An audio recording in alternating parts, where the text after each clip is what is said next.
Assalamualaikum warahmatullahi wabarakatuh. Kembali lagi dengan saya Anggraita dalam pembelajaran IPA. Hari ini kita akan belajar tentang perpindahan kalor. Sebelum kalian mulai pembelajaran, mari kita simak gambar di bawah ini. Nah, ini ada gambar orang yang sedang menyetrika baju kusut. Ketika disetrika, bajunya itu menjadi halus. Sedangkan gambar yang kedua, ada orang yang sedang mengaduk kopi.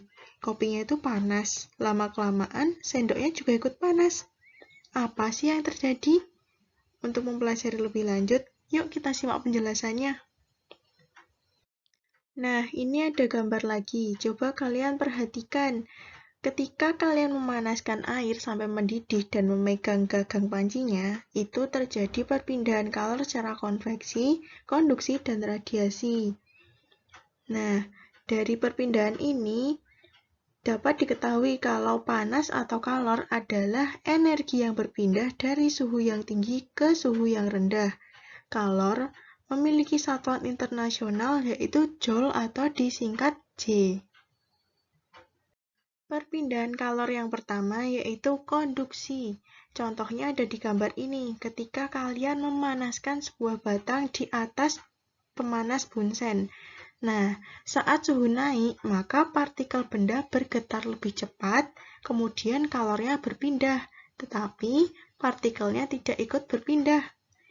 Partikel satu akan membentur partikel lainnya, sehingga partikel yang terkena benturan tersebut akan bergetar makin cepat, akibatnya suhu makin naik. Nah, jadi dapat disimpulkan kalau konduksi itu perpindahan panas melalui bahan tanpa disertai perpindahan partikel-partikel bahan tersebut. Kemudian ini ada konduktor dan isolator.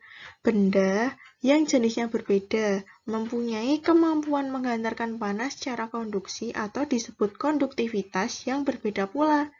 Bahan yang mampu menghantarkan panas dengan baik disebut konduktor, sedangkan bahan yang menghantarkan panas dengan buruk disebut isolator. Di gambar ini kalian bisa melihat contoh benda-benda yang merupakan konduktor dan isolator. Nah, ini ada contoh peristiwa konduksi.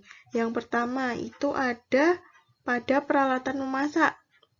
Nah, bagian yang bersentuhan dengan api menggunakan konduktor yang baik, yaitu pada bagian aluminiumnya. Kemudian, bagian pegangannya menggunakan isolator yang baik atau bagian kayunya ini.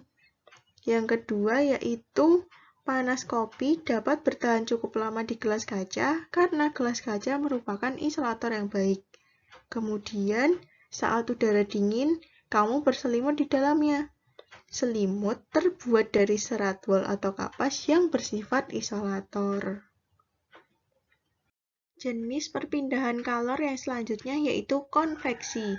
Nah, di gambar ini ada proses ketika memanaskan air sampai mendidih. Dapat diketahui bahwa air merupakan konduktor yang buruk.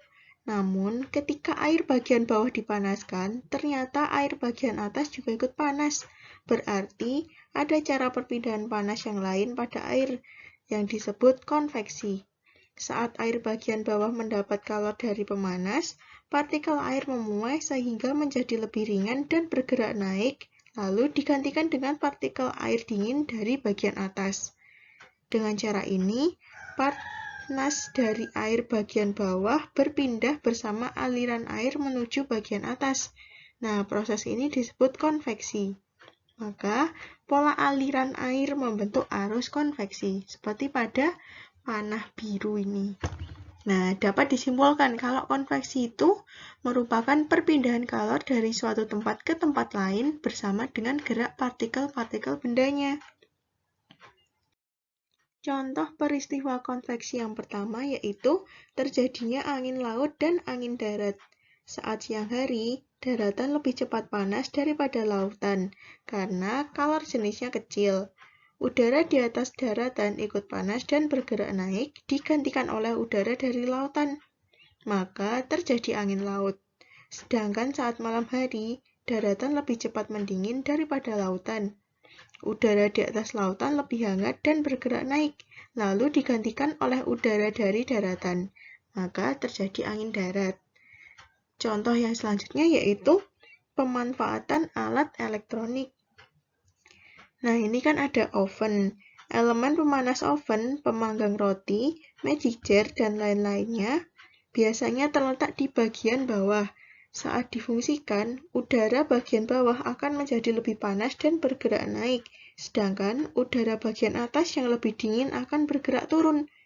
Pada peralatan tertentu seperti pengering rambut atau hair dryer, aliran konveksi dibantu atau dipaksa dengan menggunakan kipas.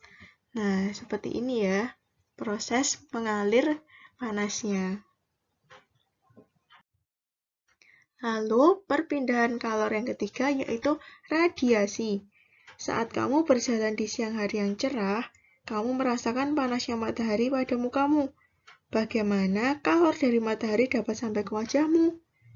Bagaimana kalor dapat melalui jarak berjuta-juta kilometer dan melewati ruang hampa?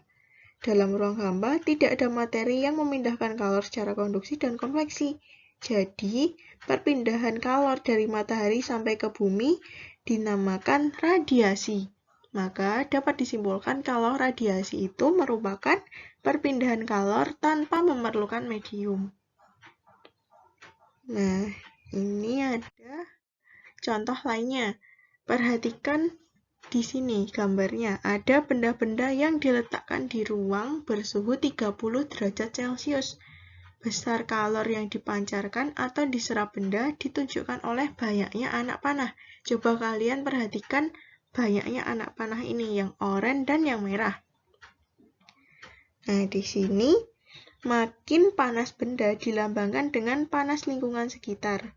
Makin besar pula kalor yang diradiasikan ke lingkungannya. Sedangkan makin luas permukaan benda, maka makin besar pula kalor yang diradiasikan ke lingkungannya. Nah, yang selanjutnya, jika suatu benda lebih dingin daripada suhu lingkungan, maka benda itu akan menyerap radiasi kalor dari lingkungannya. Perhatikan benda-benda di ruangan yang bersuhu 30 derajat Celcius berikut. Nah, ini ada panah-panahnya, coba kalian perhatikan. Dari gambar itu dapat disimpulkan bahwa makin rendah suhu benda, makin besar pula kalor yang diterima dari lingkungannya. Makin luas permukaan benda dingin, makin besar pula kalor yang diterima dari lingkungannya. Nah, kemudian saat kamu menjemur dua kaos basah yang warnanya berbeda, kaos yang warna lebih gelap ternyata lebih cepat kering. Nah, untuk perbedaannya kalian perhatikan gambar ini. Ada panci yang hitam dan ada yang putih. Makin gelap benda yang terasa panas, makin besar pula kalor yang diradiasikan ke lingkungannya. Dan makin gelap benda yang terasa dingin, makin besar pula kalor yang diterima dari lingkungannya. Pemanfaatan peristiwa perpindahan kalor yang lainnya yaitu yang pertama, alat untuk memantulkan cahaya matahari. Yang kedua, panci yang dibuat dari besi dengan bahan yang tidak mengkilap. Yang ketiga, hewan, misalnya buaya. Ketika suhu tubuhnya panas, dia akan membuka mulutnya. Yang keempat, yaitu sel surya yang berwarna hitam. Yang kelima, siswa-siswi yang menggunakan pakaian seragam berwarna putih. Yang keenam, alat untuk menyimpan air atau termos yang dapat menahan panas karena memiliki bahan-bahan tertentu sebagai isolator. Sekian pembelajaran kita terkait perpindahan kalor. Terima kasih. Wassalamualaikum warahmatullahi wabarakatuh.